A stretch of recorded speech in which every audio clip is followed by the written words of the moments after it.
what horrible of the I mean, whole you process of said making Sonmit? maybe the MVP, or you said, okay, now I am confident in recommending, but before, okay, how was that? Yeah, yeah, yeah. Well, yeah. Well, we have there are so many mistakes that I have done personally throughout the way.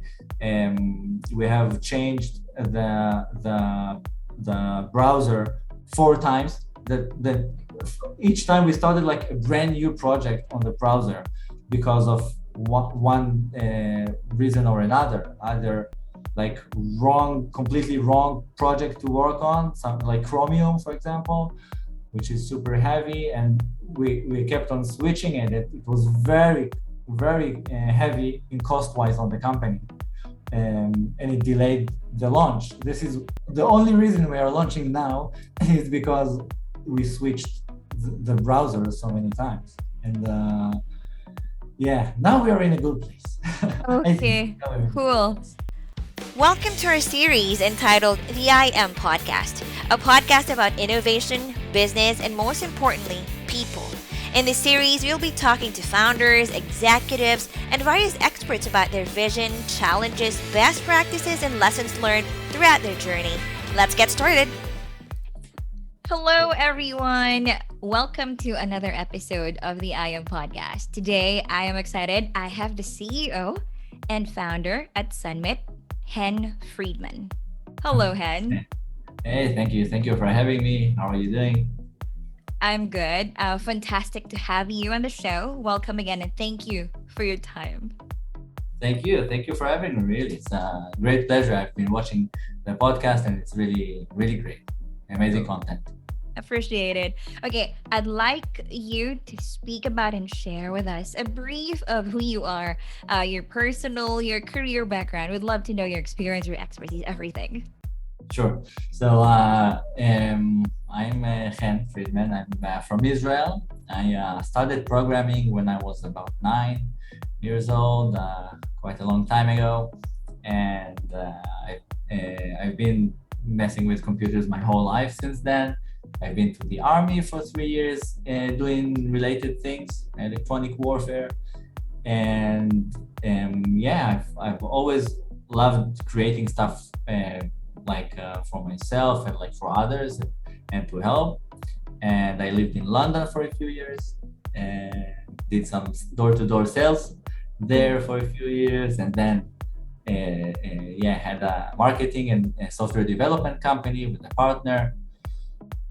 Yeah, this is like briefly me. And a few years ago, I decided that okay, I need to do Sonmit, like yeah, something a bit different. This is what Something I've that done. is related to your, I think your passion is creating, you said, helping. Thus, Yes. Sunmit. Yes, exactly. Yes, it really ticked a lot of boxes. So it was kind of when I realized, yeah, this is what I need to do. It's not like okay, if it's not a decision if I want to or not. This is what I'm going to do, in a way. Uh, yeah. Okay, so yes, would love to know, how did you decide? What was the story behind? What's the genesis of Sunmit? Um. So I think like the biggest thing that really moved it towards it. I was diagnosed with skin cancer around 5 years ago, a bit less. Very mild one, nothing too aggressive. It was handled. But when I heard the word cancer out of nowhere, like yes, my family, lots of people in my family had it or still has it, but you never think about it as okay, it's me now. It's a bit different, and it did give me a little bit of shock. I was a bit shocked, and really like a few days afterwards, I just said, okay, I need to do something different. I just It's not about just solving like problems of my own or collecting money, or it must be something bigger than that. And actually, the main idea of Sonmit came a few days after that. Like it took some time until it got to fruition and to working on developing it. But yeah, since then, the idea was forged. Okay, so is there a problem, or please share with us the status of the solution help for cancer-related organizations? Yeah, so what we do is we like we are a search engine, but like any other search engine, we generate ad revenue from people using our search engine, and from that ad revenue, we run the company, and we donate more than 80% to charity organizations. Now we actually added a few days ago another charity, the fourth one, very amazing charity. Congratulations! Yeah, it's an amazing one, really. Alex's Lemonade Stand Foundation, amazing foundation, really. So yeah, we generate and we donate on a monthly basis, slowly more and more. We are still not generating a lot. We just launched a while ago, but it's getting better and better. And yes, this is how we help them. The idea is to donate as much as possible to as many charities as we can. Wow, congratulations. I remember the last time we spoke, it was only 3, and now it's 4. There are 4. Yes. To be honest, the difficulty is not so much as bringing a new charity on board. At the end of the day, we are just telling them, do you want money? But yeah, like the right charity. So not all charities are like in the standards that we want to set in matters of either the transparency or the ratio of how much money coming in, then how much money is actually being invested and given to the people that they are handling, taking care of. And to make sure that we are actually donating an amount that is relevant to the charity. Like 1,000 charities donating $1 to each will not move the needle anywhere. So yeah, it's a combination. Okay, so I'm sure they are using your product. So first, walk us through Sunmet. Please talk to us more about Sunmet. Sure. So we have 2 main products. We have a browser extension for Chrome or Brave and Edge. You install it, super easy, and it basically from when you install it, your default search engine will become Sonmit. That's what it is. You can remove it very easily if you want. Some people ask me because they are afraid of a browser extension, and rightfully so. But yeah, it goes through rigorous checks of internally and Google, of course. So this is the extension, and the main product is actually the mobile browser. It's an app. Android is now out, and the iOS app is going to be out in a few days. So yeah, these are the main ones. So it's a browser like Chrome, like Safari. You use it, and amazing experience, really. Now I have enough confidence to even recommend it to people. Yeah. Yes. Really good. So why? Why is it worth using? How quality are the results, accuracy, relevancy? Please share more about that. Sure. So first of all, you generate donation for free. So you just by using your internet, your searches, you are generating revenue, which is something worth doing, I think. And the experience is amazing. Right now, it's really, really good. Much better than what it was a year ago. It was horrible, and we are always working on improving it. Always. So the results are very accurate. So like Google is something that it's not that we are going to compete with Google about the quality of results. We do not collect as much data as they are, obviously. We do not have all the data that they have about each user, but it's very, very accurate. I really love efficiency when I work, and I'm using Sonmit because not only because it's mine, because I really love using it. Now it's really, really good. We even show less ads. Like if we don't see that what you're searching for, we have relevant ads, we will actually not show you anything. So it's not the same in some other search engines. Okay, well, people love to hear the happily ever after. The happy ending, but would love to hear the horrible story, the part. Could you share? What horrible of the whole process you said, of making Sonmit? Maybe the MVP, or you said, okay, now I am confident in recommending, but before, okay, how was that? Yeah. Well, yeah. Well, we have there are so many mistakes that I have done personally throughout the way. We have changed the browser 4 times.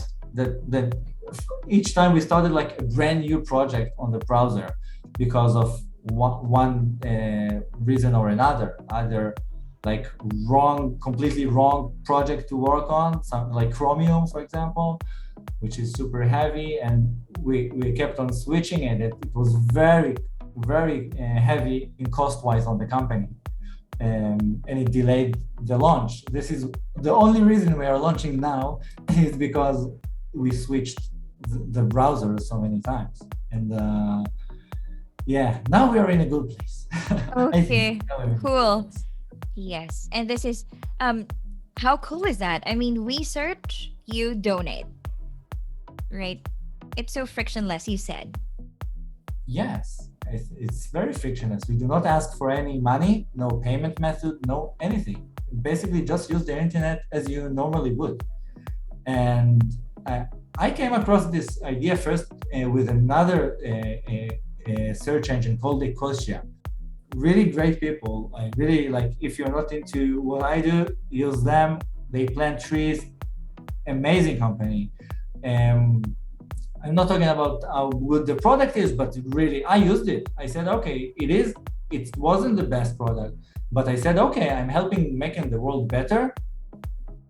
I'm going to do this, even if it doesn't cost me anything, even if the results are a bit worse, I'm still good. It was still good. It's still a good product. So it's frictionless. You just install and forget about it. That's it. It's super easy. Easy. Super easy. And you donate 80% of the profits. 80% of profits. To be honest, now we donate like infinitely more because we are not yet profitable. So we just donate anyways because we want to donate. And this is a part of what we do. It's the biggest KPI of Sonmit. And but eventually it will be, we guarantee more than 80% of profit. And the internal goal is to make it 50% of revenue, which is a much more bold thing to say. 50% of revenue, this is what we aim for. And this will be amazing to reach it within 12 to 18 months. This is the goal. Here. Okay, that's the goal. We are looking forward to that. Same here. Yes, and we are gonna be your first cheaters. For sure, yeah. Okay, so yes, your partners. So could you share like feedback from your partners? First, how did you choose them? You spoke about transparency and things like that before. Yes. So partners, you mean the charities that we work with? Yep. Yeah. So basically, we are looking at a few factors. There are because there are charities, lots of the facts are over. They have to share it, so you can check it before you actually communicate to anyone. And you have a very interesting ratio that mentions how much money is going into the charity, for example, like from fundraising and so on, and how much actually get to the people that they help. And I can tell you that some of the charities I thought about working with in the beginning, when I looked at this number, I was shocked. I said, there's no way so much money is getting swallowed. So this is one of the biggest elements that we actually look at. Obviously, you have lots of other websites that like Charity Watch and so on that give you ranks of how transparent they are, how efficient they are with raising money, how stable they are, their financial reports. We look at it heavily before we even contact anyone. So it's very important. Obviously, their collaboration is very important, and we want to do it worldwide. So right now we have 4 charities, although 2 are in the US and only on a national level. Another one is international, but in the US, and another one is British but works internationally. So it's very important not to focus on one country or another. Okay. Yeah. Wow. So yes, I just remembered this intention is, yes, very noble, but you bootstrapped. You said you bootstrapped like crazy. So I think it's also It's a not like story crazy. worth telling. So please. Yeah, so a bootstrap. I am kind of still bootstrapping. Like we did get a small investment in from a friend who is also a genius, and so he's super helpful in other things as well in Sonmit. But I bootstrapped like right now, literally, like all of my money is into Sonmit. Literally, it's like so. Yeah, I don't want to cry about my, but yeah, Sonmit must work, otherwise I'm going to live with my mom. And you But said this yeah, is your okay, you're spending all your money on your second son, Sunmet. yeah, exactly. So yeah, some of it on my like biological son, my real son, and but most of it is actually going to the to Sonmit for sure. It's, yeah, I believe, Okay. like I just think, if you don't, if you believe in something, you just have to make it happen in all ways. And if I will not put everything that I have, time, money, thoughts, time, resources, I will not give it the right chance for it to succeed. This is like a kind of simple decision when you break it down to, yeah, what to do Okay. next. Yes. So I remember we spoke about being a dadpreneur with Ronen Manipaz, and he said, okay, any suggestions would be of great appreciate. I will appreciate any suggestions. Like, how is it in the life of Hen? So you're also a dadpreneur with a son. Okay, please share with us your routine. How is it? What are the challenges of that? Or yes, how do you manage? How do you deal with that? Well, yeah, actually, it's I don't know like where to start, but yeah, I do have a lot of it of why I'm doing this is because I have a son, Ethan, is thanks to his existence, because it just makes things more easier to like, Mm, should you or should you not do this? What world do you want your son to live in? What do you want him to see as possible or not? And I don't believe in limits. I do not want him to believe in that. So like, not that like there are physical limits in the world. Yeah, physics is important, but what you can and cannot do, or how the world is right now, or how it should be, and much you can affect on it, is really something I want him to have and to inherit, and him to live in a better world. Like, definitely, it affected me greatly. Is probably the biggest reason why Summit exists. yeah. Well, a cancer-free world, is that possible or impossible? I don't know, but yes, you're making a difference in that scenario. Okay, so but what is it in the life? How is your daily routine, Hen? Um, I work a lot. I do work a lot. I was just visiting my son. He is living in a different country. I was just there for 2 months. Yeah. So it was work, and when he goes to like, and then when he comes back from school, I'm with him, 100% with him. Everything is off. No emails, no text, no, which is hard for me. And then when he goes to sleep, I work a bit more, and the same goes even on the weekends. So on the weekends, I was more with him, but still working. The second I'm not with him for any reason, I'm working. And here in Israel, it's like day in, day out, like day in, day out, working as much as possible, 7 days a week. Right No now, this is, breaks. yeah, this is what Summit needs. Like, I'm a very social person. Don't get me wrong, but yeah, the social life goes a bit down when there are things of higher priority right now for me. Oh, So yeah, okay. So if this podcast will be heard by Ethan when yeah. he grows up, what word would you like to tell him, or what kind of advice would you want him to hear from you? So the word, I think I really love the word imagine. Um, Imagine, like, I think it's something that we kind of say more that kids do, and they do it in a great way, but without really imagining things, you cannot create ideas and then make them a reality. So imagine is something I try to do it a lot. I know that as a kid I used to do it more, looking at the clouds and seeing all kind of animals. But imagine definitely, and do something about it. Don't just imagine stuff, leave it there. But yeah, I think he's doing a much better job in this than me. So yeah, maybe he can teach me. Oh, okay. Have you ever imagined yourself working in this space? I didn't know that there is a thing called social enterprise before I like, okay, I want to do this and that. And I read about it and I saw this term coming all the time.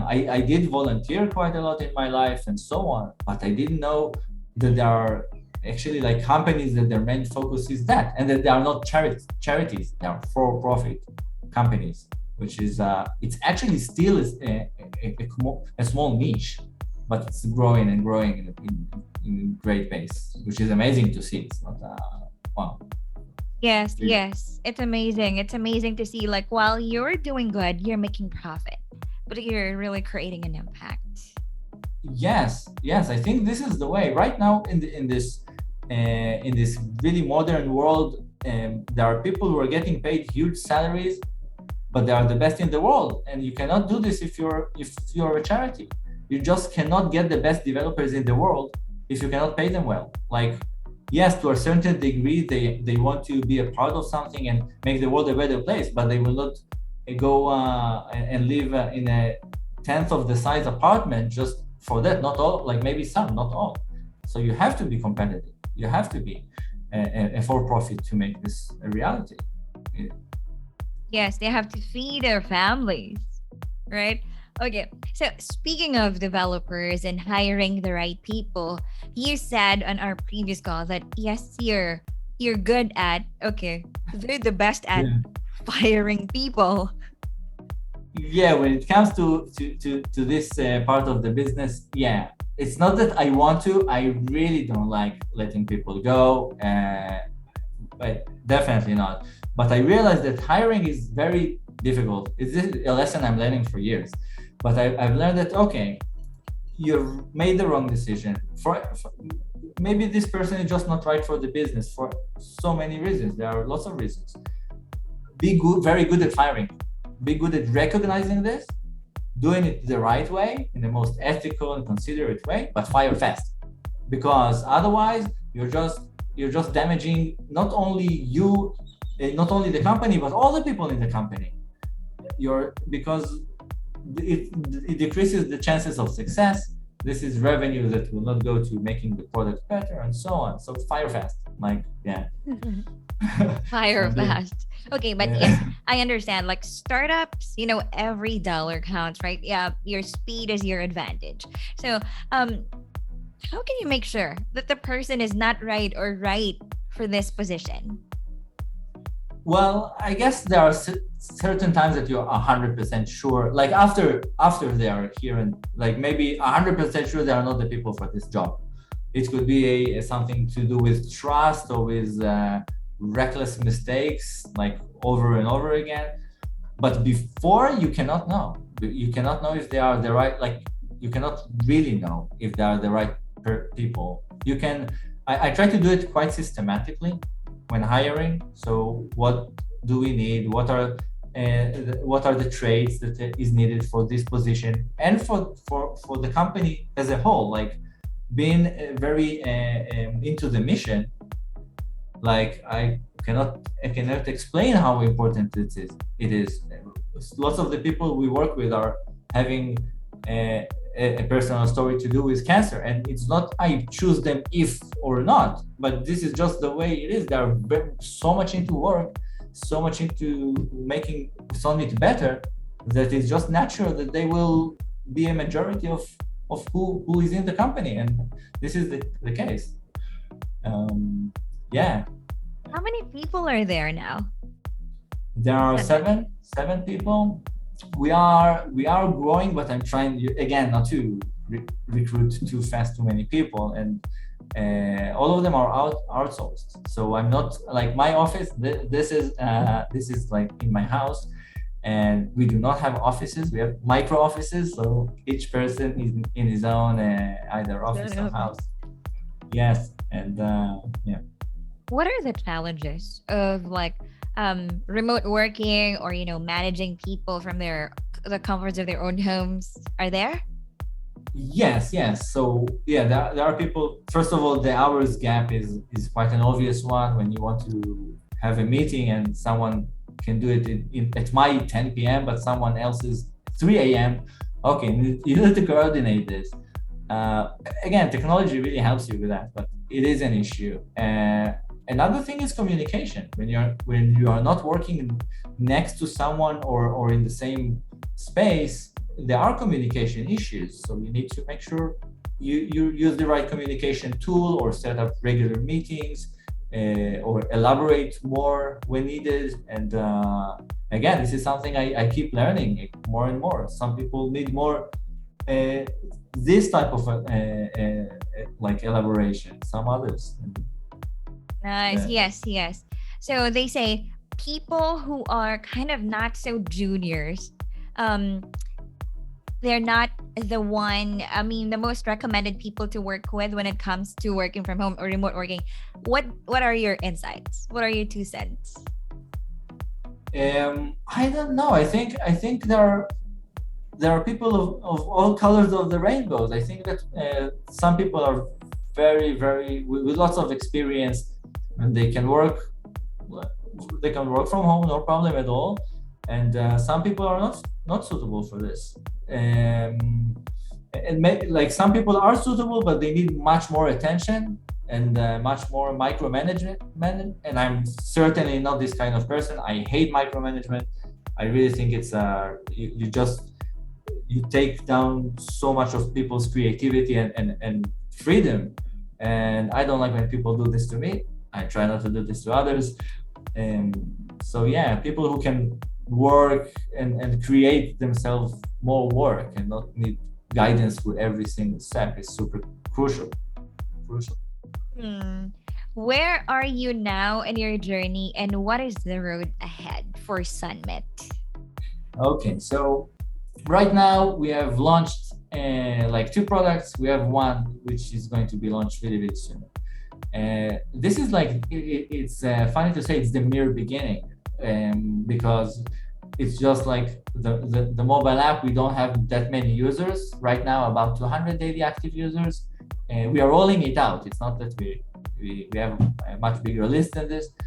The goal is right now to have a great product people enjoy using, and to get the word out, to make sure people understand that it exists. After that, we want to obviously add more charities in more places in the world that are in different type of ways of helping people in the cancer world. But the goal is definitely not to stop there. Like cancer, I had cancer. I have this thing to prove it. And cancer is not the only place where people needs help or could use funds to get better. And I think, again, I don't want to specify one field or another, because I don't like, I'm not God. So I'm not going to say next thing is going to be autism and then orphans. The goal is actually to give the power to the people in a way. So when we grow, the more we grow, I want to have less power over these decisions and give the users the power to select which industry, which field, what people needs more help right now. And the goal is really to do that in a great scale in many fields, and make the world decide what the world needs, not Chen or anyone. Cool, amazing. If you can add something to your name, like I am Hen, your blank founder, what would that be? I think a dreamer. Yeah, I think a dreamer. Yeah, maybe it sounds bad because I don't like to sleep that much, so I don't know if that kind of dreamer. But yeah, I like to dream about something, and maybe if it's sometimes even too far ahead, that's fine. It's much nicer to dream than just to get stuck in some box and think everything's gonna look the same. If like, I'd rather dream for sure. Wow. If they want to connect, if those people listening and watching us right now would love to connect with the Dreamer founder, Hen, how can they connect with you? So yeah, on social networks, I'm not super active there myself, but Sonmit is. But Instagram, Facebook, Twitter, yeah, I am there, but again, not super active. Maybe should be more active, but Sonmit, you can contact Sonmit. I'm seeing almost all emails of Sonmit anyways. So Wow. yeah. Oh, would you like to invite them to your channel? Or... Definitely. Like look for Sonmit anywhere. Like not many things are called Sonmit, so you can, if you look for it, Yeah, you you'll need find to. out Okay. on Facebook, Instagram, and so on. Yes, I think yeah, lots of interesting things are coming for sure for us for Sonmit. And Exciting yeah, times ahead. All right. Yeah. And yes, please come back for more. If you have anything to share, you're welcome to come back. Thank you very much, Hen. Thank you so much. Thank you so much for having me. It was a pleasure. This podcast is powered by imops.io. Optimize your cloud infrastructure and CI/CD process with imops.io dedicated DevOps team. Check out www.imops.io and get a DevOps team now. Make sure to check out www.imops.io if you want to know more about us. Subscribe to our podcast so you can get notified every time we post a new video. Thank you, and you have a great day.